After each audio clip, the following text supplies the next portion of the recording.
Coucou tout le monde, j'espère que vous allez bien pour ce nouvel épisode de ce que j'ai appris sur le tarot.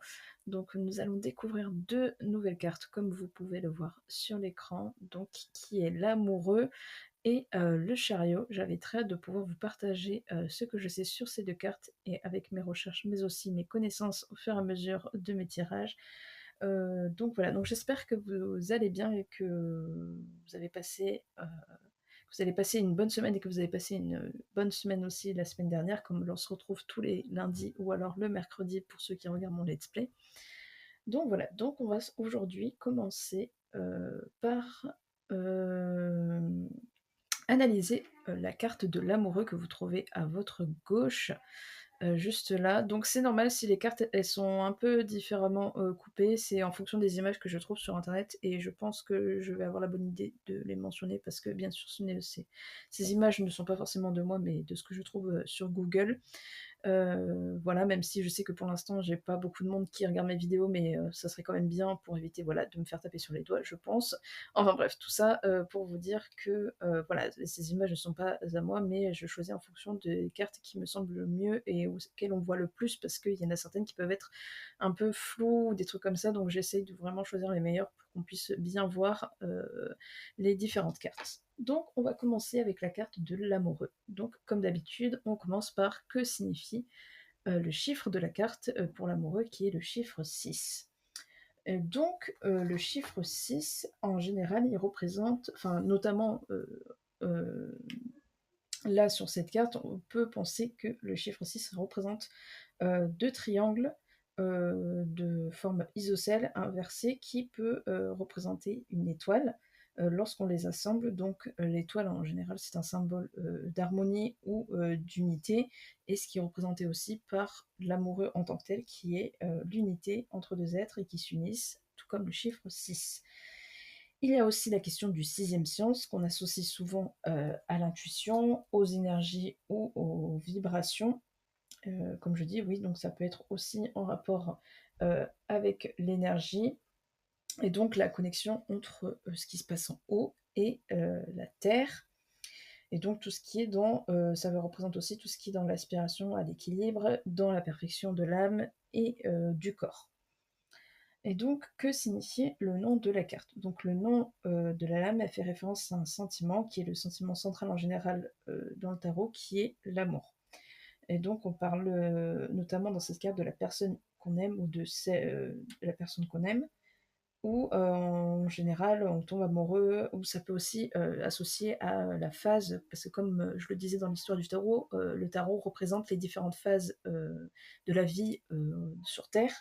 Et donc là, ça représente en fait les premières fois où, en étant jeune, on commence à aimer pas mal de choses, que ce soit des personnes, que ce soit de la nourriture, que ce soit les couleurs, que ce soit plein de choses qu'on arrive, voilà, c'est plus la phase de ce moment-là où c'est qu'on découvre vraiment ce qu'on aime, etc. Même si tout au long de notre vie, les goûts changent, mais c'est vraiment à partir de là, inconsciemment, qu'on commence à aimer des choses. Et donc ça signifie aussi la sensation intense et particulière, donc l'émotion de ce que c'est l'amour. On finit par presque se perdre nous-mêmes dans le sentiment que l'on éprouve pour quelqu'un. Et donc, l'amoureux, là, sur cette carte, est représenté par le fait que l'amour est partout où il va et regarde. Et donc, dans cette carte, on voit vraiment le fait qu'il est il est dans le choix, en fait, entre deux personnes. Donc, ça peut être soit le fait qu'il soit un peu incertain, qu'il y ait un certain tiraillement intérieur qui peut déchirer par rapport à un carrefour de vie ou d'une période que l'on traverse. Mais là, en tant que tel, c'est vraiment le truc de je choisis, je ne sais pas quoi choisir exactement, si je choisis ma liberté ou si je choisis la responsabilité, parce qu'on peut le voir avec le fait qu'il y ait une jeune femme et une femme plus âgée, donc ça peut représenter ça aussi, autre le fait que ce soit la personne, genre deux femmes en fait en tant que telle dont il hésite, ça peut être aussi en rapport avec notre vie et les événements auxquels on doute. Donc il y a aussi la flèche de Cupidon, qui est en général associé au dieu Eros de l'amour. Et donc, ça peut aussi, voilà, inviter, le Cupidon, en fait, invite à suivre la voie du cœur, sans céder à d'illusions, à des choses illusoires, ou à la séduction, etc. Et donc voilà. Donc c'est vraiment cette, carte qui représente en fait, l'amour en tant que tel, pas forcément le truc, amoureux d'une personne en particulier. Et donc que signifie la carte? Donc la carte, elle signifie une harmonie. Donc elle essaie vraiment dans la recherche de l'harmonie en fait entre, nous et le monde qui nous entoure. Mais en général, c'est surtout, aussi qui représente dans la vie sentimentale, que l'on soit célibataire ou en couple, et qu'il y a en fait un doute, comme je disais, entre le cœur et la raison. Mais ça peut aussi signifier qu'il est temps de choisir et écouter son cœur pour savoir ce que l'on doit faire, et ce, peu importe notre question ou le domaine que l'on souhaite éclairer. Et donc c'est pour ça qu'en général, lorsqu'on tire l'amoureux en tant que tel, en tant que l'arcane majeur, on peut avoir tendance à vouloir avoir plus peut-être de précision sur les doutes, sur quels sont les doutes en question que nous avons, ou quels sont vraiment entre quel secteur y a-t-il une harmonie qui va se former, ou etc.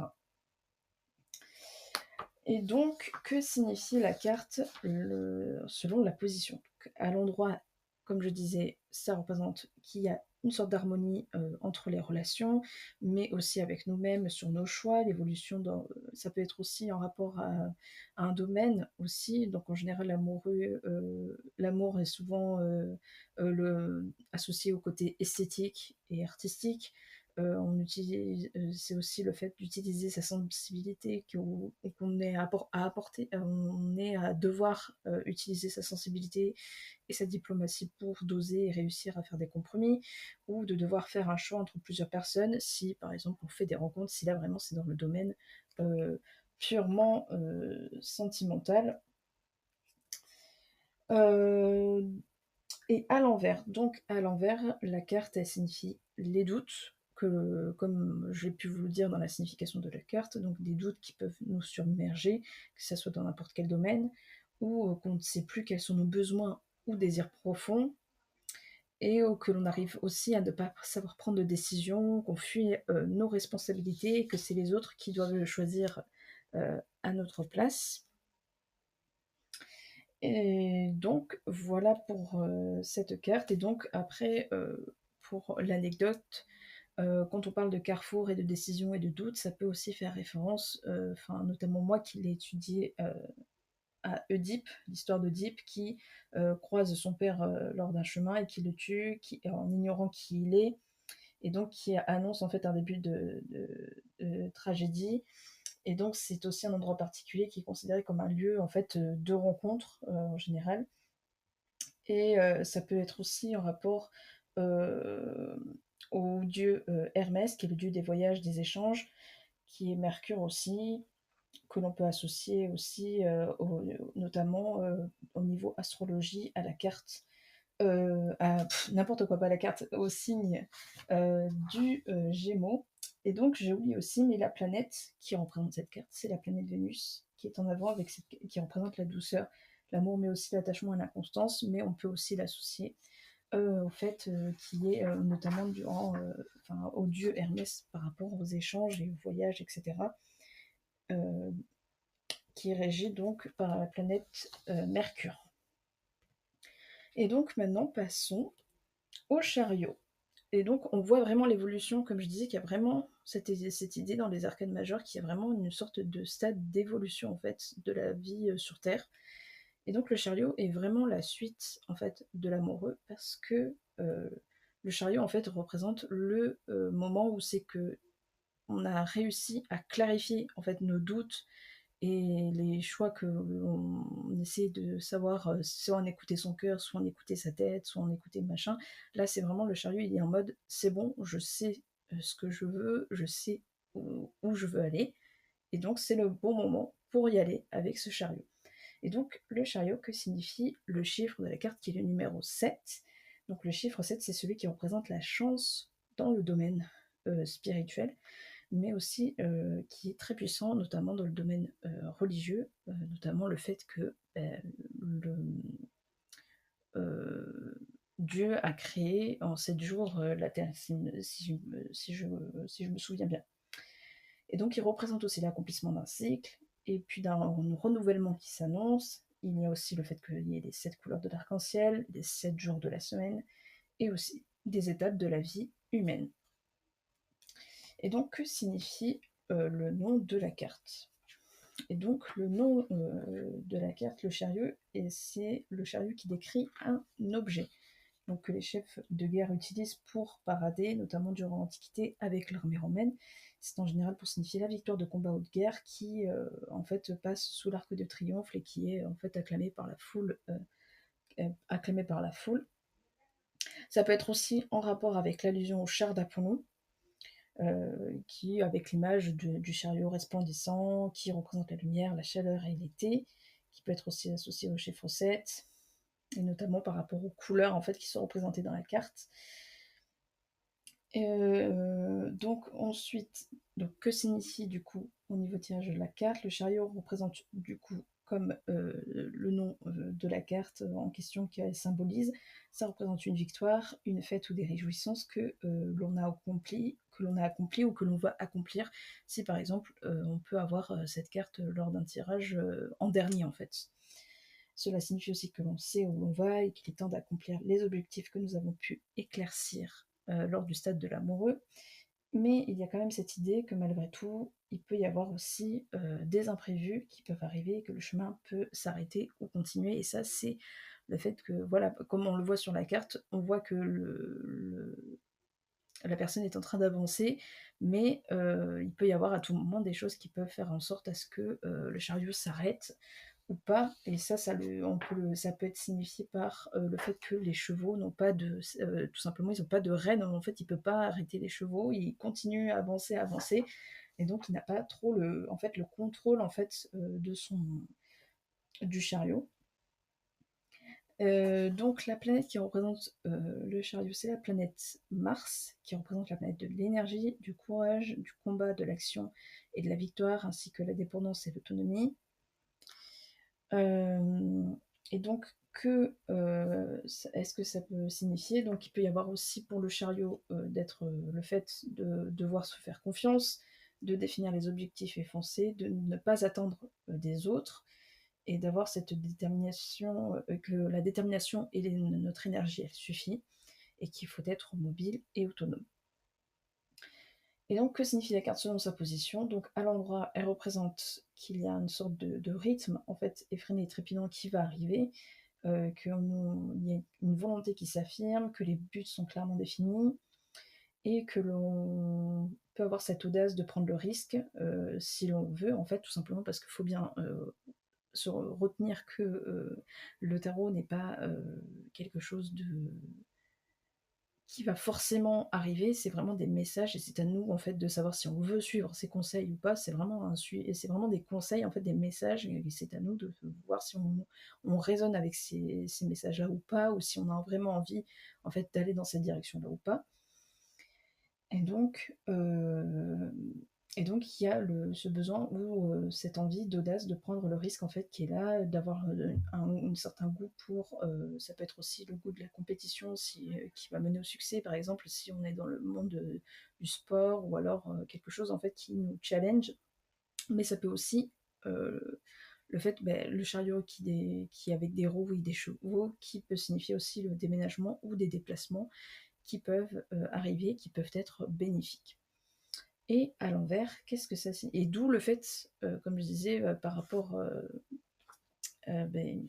non, j'ai rien dit. Je crois que je me trompais de carte, pardon. Donc, que signifie la carte selon sa position à l'envers? À l'envers, elle peut signifier l'imprudence, le manque de maîtrise de ses impulsions. Ça peut signifier aussi qu'il y a une tendance à trop dévier en fait sur la trajectoire première et qui peut entraîner un accident, mais bon, c'est vraiment lié, c'est vraiment dans le sens qu'il peut y avoir des obstacles qui se mettent en place parce qu'on va trop vite dans certaines prises de décision, etc. Et qu'il ne faut pas céder à la colère et éviter les affrontements ou être plus prudent en fait, tout simplement. Bien sûr, en plus en ce moment avec Mercure qui rétrograde, si on tombe sur cette carte à l'envers, c'est qu'il faut prendre le temps de prendre ces décisions et que ce n'est pas le bon moment. Mais bon, ça, je pense que si vous êtes là, c'est que vous en avez, enfin, si vous avez quand même, vous savez quand même que en général dans ces périodes-là, il faut éviter de prendre tout ce qui est grandes décisions, etc. Et donc là, le chariot à l'envers peut représenter ce Mercure qui rétrograde aussi également. Et donc, voilà pour ces deux cartes. J'espère que ça vous a appris quand même pas mal de choses. N'hésitez pas à me le faire, savoir en commentaire et à mettre un petit pouce si ça vous a plu. J'ai très hâte, de voir vos réponses et aussi, j'ai très hâte aussi de continuer avec vous sur tout ça, pour, continuer à analyser, ces cartes-là et de vous partager ce que j'ai appris durant, ma formation, durant le fait à force de faire, des tirages et cetera et d'avoir, l'intuition qui se développe. N'hésitez pas aussi si vous avez des questions, à me les poser aussi en commentaire, je répondrai avec grand plaisir. En tout cas, je vous souhaite une très bonne semaine, donc on se dit soit à mercredi si vous suivez mon let's play ou alors à lundi prochain pour, la suite et donc, on passera sur, la carte de la justice si je me souviens bien et de l'ermite qui sont 2 cartes aussi tout aussi intéressantes. Prenez soin de vous et on se dit à très vite. Ciao.